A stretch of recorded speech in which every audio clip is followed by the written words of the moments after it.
Daniel had lived in his small city apartment for nearly 3 years. It wasn't fancy, but it was enough for him.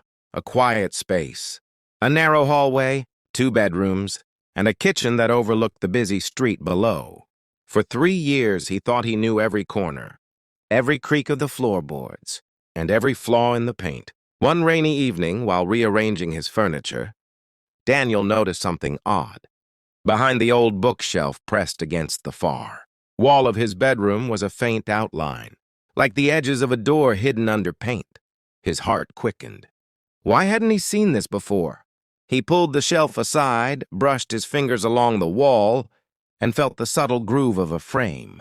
With effort, he pushed, and the wall gave way. A door creaked open into darkness. The air was heavy and cold, colder than anywhere else in the apartment. Grabbing his phone for light, Daniel stepped into what looked like a small storage room. But it wasn't just storage, at least not anymore. The room stretched further than it should have. The walls seemed to bend away from him, expanding unnaturally. His phone's flashlight flickered, though the battery had been full. Inside, he found no furniture, no dust, nothing but silence. But the strangest part was the smell.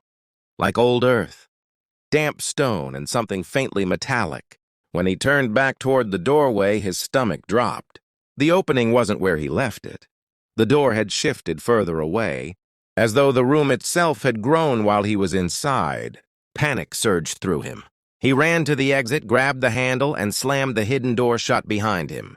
Back in his bedroom, everything seemed normal again. The bookshelf stood in its place, the rain still tapping the window.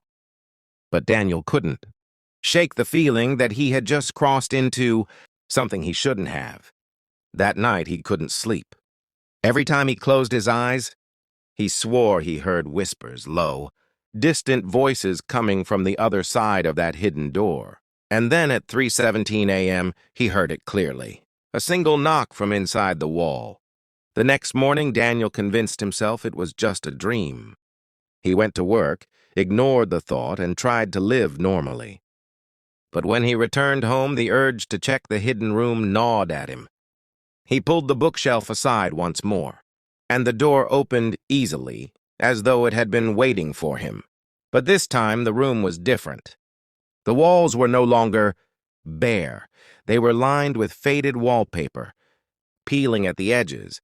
A single wooden chair sat in the center, facing the far wall. On the wall above it hung a cracked mirror, reflecting not Daniel's current room, but something else entirely, an older version of his apartment, filled with objects that no longer existed. Daniel's reflection didn't move when he did. Instead, it stared at him, smiling faintly. His chest tightened. "This isn't possible," he whispered. The air thickened, pressing against his skin. A shadow slid across the floor behind him, though nothing was there. The whispering voices grew louder, overlapping, repeating his name. Daniel bolted out of the room, heart hammering, and shut the door. But the more he tried to ignore it, the stronger the pull became. Each time he entered, the room changed, sometimes resembling a hospital hallway, sometimes an endless forest, sometimes a place that didn't resemble Earth at all.